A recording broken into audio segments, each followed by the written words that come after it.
Los Ángeles, California. Septiembre de 1972. El gimnasio Main Street Gym era uno de los más respetados de la ciudad. No tenía glamour, no tenía espejos relucientes ni equipos modernos. Tenía lona manchada de sudor, cuerdas desgastadas por miles de manos y paredes que habían absorbido el sonido de cientos de peleas. Era el tipo de lugar donde los hombres reales entrenaban para pelear de verdad, sin cámaras, sin público, sin actuaciones.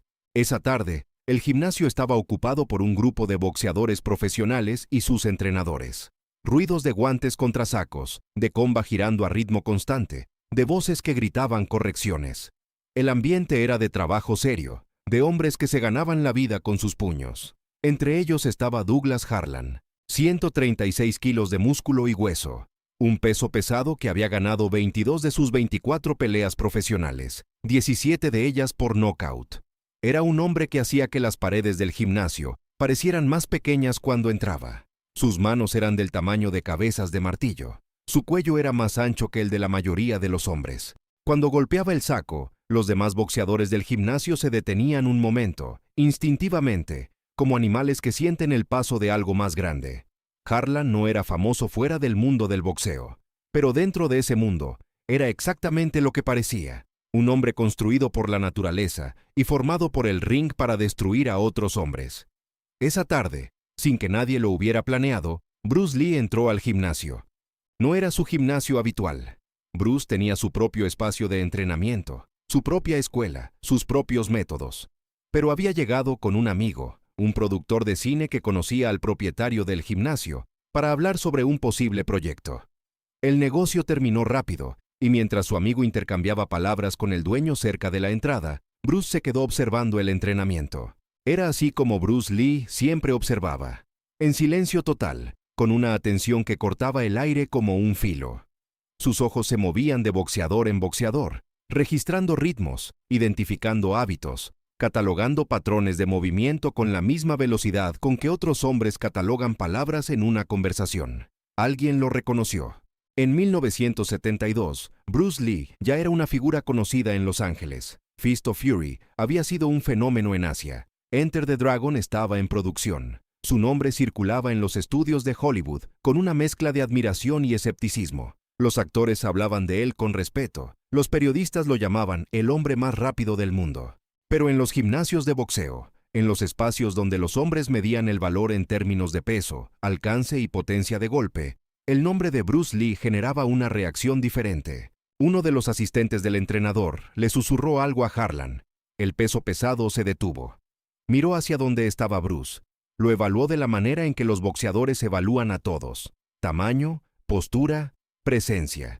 Lo que vio fue un hombre de 64 kilos con el físico de un atleta, pero la estatura de un adolescente. Un hombre que parecía pertenecer a un rodaje, no a un ring. Harlan se quitó los guantes y caminó hacia él. No lo hizo con hostilidad inmediata, lo hizo con la confianza casual de un hombre que nunca ha tenido razones para ser humilde. Era la confianza de alguien que ha pasado toda su vida siendo el más grande en cualquier habitación, el más fuerte, el más temido. Una confianza que no necesitaba palabras para expresarse, porque el cuerpo lo decía todo. Bruce lo vio acercarse y no se movió. Siguió con los brazos cruzados, la espalda ligeramente apoyada contra la pared, completamente relajado. Harlan se detuvo a menos de 2 metros de él. Lo estudió de cerca. Luego sonrió, una sonrisa que no buscaba amabilidad, sino que buscaba una audiencia.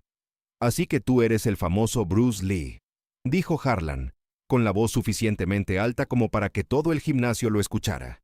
«He visto tus películas, muy bonitas, muchos efectos, muchos saltos». El gimnasio se fue silenciando gradualmente. Los boxeadores dejaron de golpear. Los entrenadores interrumpieron sus instrucciones. Todos entendían lo que estaba ocurriendo. Alguien estaba marcando territorio. Bruce no respondió de inmediato. Sus ojos permanecieron en Harlan, tranquilos, sin parpadear. Harlan continuó, animado por el silencio del gimnasio que lo rodeaba como un coro. «Tu poder solo existe en Hollywood», declaró. «En Hollywood, las películas tienen efectos especiales y los golpes no necesitan conectar de verdad. Aquí no hay cámaras, aquí no hay trampolín escondido. Solo hay hombres de verdad que se hacen daño de verdad. ¿Entiendes la diferencia?» Hubo risas en el gimnasio. No universales, pero suficientes para llenar el espacio. Harlan extendió los brazos, mostrando su torso masivo como Ali lo haría años después. Un gesto instintivo de hombres que confían completamente en su propio tamaño como argumento definitivo. ¿Qué harías con esto?, preguntó. ¿Patearme con tus patadas de película? ¿Gritar mientras saltas? Más risas. Bruce bajó los brazos. Los que lo conocían bien habrían reconocido ese movimiento. Sus estudiantes más cercanos, los que habían pasado años en su escuela, habrían visto la señal y dado un paso hacia atrás instintivamente. Porque cuando Bruce Lee bajaba los brazos de esa manera específica, cuando los hombros caían y las manos quedaban naturalmente a los costados, no era una señal de rendición, era lo opuesto. Era el momento en que el cuerpo dejaba de prepararse y simplemente se volvía. «Háblame de Hollywood de nuevo», dijo Bruce, con una voz que apenas superaba un susurro, pero que llenó el gimnasio con una claridad extraña. Harlan rió. Estaba disfrutando esto. Era exactamente el tipo de escena que alimentaba su ego, la confirmación pública de lo que ya sabía sobre sí mismo. «Te digo que tu poder es actuación», repitió. «Marketing. No es real cuando no hay cámaras».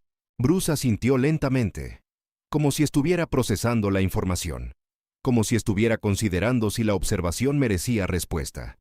Entonces habló. «Me estás dando permiso para demostrarte lo contrario».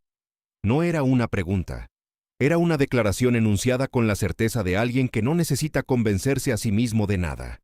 Harlan extendió los brazos de nuevo. «Venga, muéstrame alguna de tus técnicas de Hollywood. Estoy aquí». Lo que ocurrió a continuación fue descrito por los presentes de maneras ligeramente distintas. Los boxeadores que estaban más cerca dijeron que vieron el golpe, pero no pudieron reconstruirlo mentalmente, ni en el momento ni horas después. Los que estaban más alejados dijeron que simplemente no vieron nada, solo el resultado.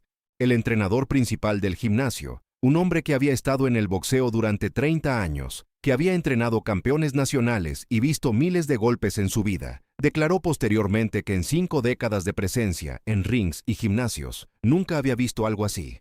El puño de Bruce salió de su costado. No hubo preparación visible. No hubo retroceso del brazo para generar impulso. No hubo torque anticipado del hombro. No hubo nada que el ojo humano pudiera identificar como el inicio de un golpe. Solo hubo un momento, y luego el siguiente momento, y en ese intervalo imperceptible, el puño de Bruce Lee había viajado desde su costado hasta el plexo solar de Douglas Harlan. El sonido fue seco, preciso. No el sonido sordo de un puñetazo que empuja, el sonido específico de algo que penetra y encuentra exactamente lo que estaba buscando. Harlan tenía 136 kilos. Sus piernas tardaron menos de un segundo en olvidarlo. Las rodillas se dieron primero. No hacia atrás, no hacia los costados, directamente hacia abajo, como si el suelo hubiera reclamado el peso que le pertenecía. Sus brazos, que estaban extendidos en ese gesto de confianza absoluta, cayeron sin fuerza a sus costados. Su boca se abrió en un intento de respirar, que no produjo ningún sonido porque su diafragma había dejado de recibir instrucciones. Se arrodilló sobre el suelo del gimnasio. 136 kilos de peso pesado. 22 victorias profesionales. 17 knockouts. De rodillas frente a un hombre que pesaba menos de la mitad que él, por un golpe que nadie en ese gimnasio había visto venir. El silencio que siguió fue de un tipo diferente al que había existido antes. Antes era el silencio de hombres esperando entretenimiento. Este era el silencio de hombres tratando de entender lo que sus ojos acababan de registrar. Bruce no se movió del lugar donde estaba. Su mano había regresado a su costado. Su postura continuaba relajada. Su expresión era la misma que había tenido durante toda la conversación. Atenta, neutral, sin rastro de urgencia ni de satisfacción. El entrenador principal del gimnasio fue el primero en reaccionar. Cruzó el espacio rápidamente y se arrodilló junto a Harlan. El peso pesado seguía intentando respirar, sus pulmones luchando contra el espasmo que había paralizado su diafragma. Era una sensación que Bruce's estudiantes conocían bien en teoría, la que él les describía en clase. El plexo solar sobrecargado, el sistema nervioso interrumpido, el cuerpo enviando recursos a protegerse mientras deja temporalmente de obedecer al cerebro. 25 segundos después, Harlan pudo inhalar. El sonido fue áspero, trabajoso. El sonido de un hombre reconquistando algo que pensaba que no podía perder. Los boxeadores del gimnasio no hablaron. Normalmente, después de un momento dramático, los comentarios llegaban rápido, la adrenalina buscaba salida en palabras. Pero en este caso, nadie encontraba las palabras correctas, porque lo que habían visto desafiaba cada categoría que tenían disponible para clasificar lo que ocurre en un ring o en un gimnasio. No fue un knockout de potencia. No fue un gancho que derribó. No fue un cruce que encontró la mandíbula en el momento preciso. Fue algo diferente. Fue como si Bruce Lee hubiera encontrado un interruptor en el cuerpo de un hombre que parecía inmune a los interruptores y simplemente lo hubiera apagado. El entrenador principal, arrodillado junto a Harlan mientras el peso pesado recuperaba gradualmente el control de su cuerpo, miró hacia donde estaba Bruce. Durante 30 años en el boxeo, había visto técnica a diferentes niveles. Había visto velocidad excepcional. Había visto precisión notable. Pero no había visto nada que se pareciera a esto. No era solo velocidad. No era solo precisión. Era algo que él no tenía vocabulario para describir con exactitud. La ausencia completa de telegrafía, de anticipación, de cualquier señal previa. Un golpe que no existía hasta que existió. Bruce caminó hacia donde estaba Harlan, no para alardear, no para confrontar, para algo completamente diferente. Se inclinó ligeramente y extendió la mano. Harlan, que estaba comenzando a recobrar la postura, mirando el suelo del gimnasio desde 4 puntos de apoyo, levantó la vista. Había algo en esos ojos que nadie en el gimnasio había visto antes en él, la expresión de un hombre al que le acaban de enseñar algo que no sabía que no sabía. Después de un momento que pareció más largo de lo que fue, Harlan tomó la mano extendida. Bruce tiró con fuerza firme. El peso pesado se incorporó lentamente, todavía recuperando su equilibrio físico y algo más difícil de nombrar. Se quedó de pie frente a Bruce, 1 metro por encima de él, 70 kilos más pesado que él, mirándolo desde esa diferencia de tamaño que de repente había dejado de significar lo que siempre había significado. ¿Cómo?, preguntó Harlan. No era una pregunta desafiante. Era genuina. Era la pregunta de un hombre cuyo modelo del mundo acaba de tener una falla visible. Bruce respondió sin hesitación, pero con la misma calma con que había dicho todo lo demás. «Llevas toda la vida pensando que el tamaño es la respuesta», dijo. «Y tiene razón de ser. En el boxeo, el tamaño importa, el alcance importa, la masa importa. Pero hay algo que el boxeo no enseña, porque dentro de sus reglas no es necesario. Hay puntos en el cuerpo humano donde el tamaño no protege, donde los músculos no protegen, donde el entrenamiento no protege, donde solo existen nervios y lo que les pasa cuando la fuerza correcta llega al lugar correcto en el momento exacto». Harlan respiró profundo. Su diafragma estaba funcionando con normalidad otra vez, pero el comentario lo golpeó de una manera diferente al puñetazo. «El plexo solar no discrimina entre un hombre de 60 kilos y uno de 136, continuó Bruce. No le importa cuántas peleas ganaste. No evalúa tu historial. Cuando se activa correctamente, el sistema nervioso obedece una sola orden: detener todo. El entrenador principal del gimnasio, que había estado escuchando de pie a un costado, intervino con una pregunta que todos los demás tenían pero no habían formulado. «¿Cuánto tiempo tardaste en desarrollar eso?» Bruce consideró la pregunta. «No se desarrolla un golpe», respondió finalmente. «Se desarrolla la comprensión de por qué el cuerpo funciona como funciona. El golpe es solo la aplicación. Llevo 20 años entendiendo el cuerpo humano como un sistema, no como un conjunto de músculos. Cuando entiendes el sistema, sabes dónde presionar para interrumpirlo. El golpe en sí dura menos de 1 segundo. La comprensión que lo hace posible es el trabajo de una vida». Harlan se sentó en el banco más cercano. Sus entrenadores se acercaron, pero él los detuvo con un gesto. Necesitaba un momento que no fuera de cuidado ni de compasión, sino de procesamiento. Miró sus propias manos. Esas manos que habían inutilizado a 22 hombres. Esas herramientas que eran, objetivamente, algunas de las más peligrosas en el mundo del pugilismo. Las miró con la mirada de alguien que acaba de comprender que sus herramientas, siendo completamente reales y completamente funcionales, eran solo una parte de un sistema mucho más amplio del que él nunca había tenido conciencia. «Oye», dijo finalmente, en voz más baja que cualquier otra cosa que hubiera dicho en ese gimnasio en años. «Lo que dije antes. Sobre Hollywood». Bruce esperó. «Estaba equivocado», dijo Harlan. Era una declaración simple, sin adornos, sin excusas. El reconocimiento de un hombre que no tiene hábito de hacer ese tipo de declaraciones, pero que en este momento no tiene otra opción que hacerla. Bruce asintió una vez. Lo que acabas de hacer, continuó Harlan, no tiene nada que ver con las cámaras. Eso es real. Lo sé porque lo sentí en cada órgano de mi cuerpo simultáneamente. Los boxeadores del gimnasio que seguían reunidos a distancia escucharon esto. Viniendo de Harlan, era el equivalente de una leyenda reconociendo a otra, algo que en ese mundo específico significaba más que cualquier entrevista de prensa o declaración pública. Bruce se preparaba para retirarse. Su amigo, el productor, había estado mirando desde la entrada con la expresión de alguien que no tiene palabras para describir lo que acaba de presenciar, pero sabe que fue importante. Antes de que Bruce llegara a la puerta, Harlan habló una vez más.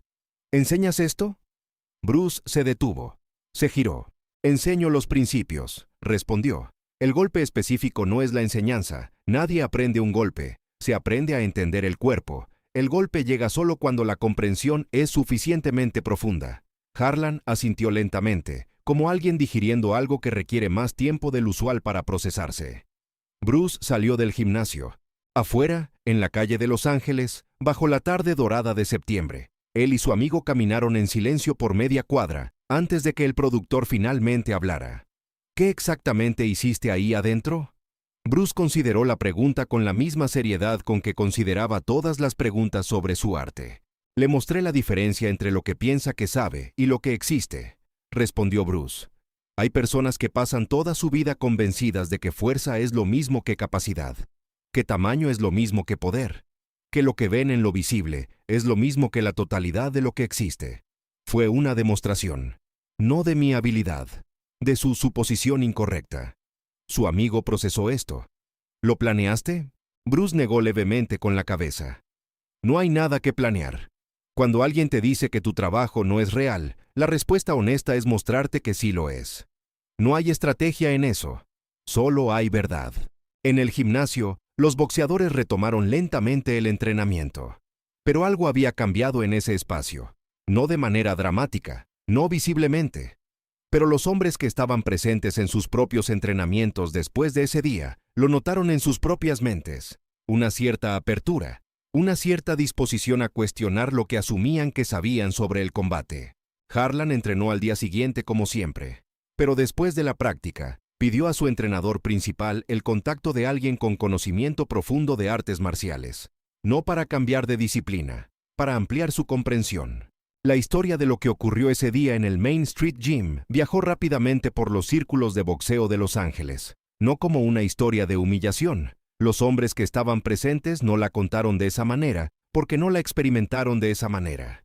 La contaron como el relato de algo que no tenían manera de categorizar, usando los términos que conocían. Un hombre que pesaba la mitad de otro hombre hizo que el cuerpo del otro dejara de funcionar con un movimiento que nadie vio, usando una comprensión del sistema nervioso humano que ninguno de los presentes había contemplado como arma posible. Bruce nunca habló públicamente del incidente. Cuando periodistas o estudiantes le preguntaban sobre sus demostraciones más notables, nombraba principios, no eventos. Lo que ocurrió en cualquier espacio específico, en cualquier día específico, no era el punto. El punto era siempre el principio subyacente. La fuerza aplicada al punto correcto supera a la fuerza mayor aplicada al punto equivocado. Esta era la frase que repetía a sus estudiantes en variaciones infinitas, no como filosofía abstracta, como física aplicada, como anatomía funcional, como la diferencia entre golpear donde ves músculo y golpear donde vive el sistema nervioso. Douglas Harlan siguió peleando. Ganó 8 de sus siguientes 10 peleas. Continuó siendo uno de los pesos pesados más temibles de su división. Pero las personas que lo conocían bien notaron algo diferente en él después de ese septiembre. Una cierta humildad que antes no existía. No debilidad, no inseguridad, sino la humildad genuina de un hombre que ha sido educado por la realidad, en algo que la experiencia por sí sola no podría haberle enseñado. En sus últimos años de carrera, cuando entrenadores jóvenes le preguntaban consejos, Harlan solía incluir siempre una cosa que ninguno esperaba de él. Nunca asumas que entiendes completamente lo que no has estudiado completamente, decía. Yo asumí que sabía que era el poder real. Un hombre más pequeño que tú pasó en un solo movimiento toda una vida de suposición incorrecta. Nadie que lo escuchaba entendía completamente a qué se refería, pero todos sentían que la advertencia era real. En el mundo de las artes marciales, la historia fue contada con un énfasis diferente, menos sobre el impacto físico y más sobre lo que representaba. Para los estudiantes de Jeet Kune Do, era la demostración más pura de los principios que Bruce enseñaba: economía de movimiento, conocimiento anatómico preciso, la ausencia total de telegrafía, la comprensión de que el poder no viene del músculo sino de la transferencia correcta de energía desde el suelo hasta el punto de impacto.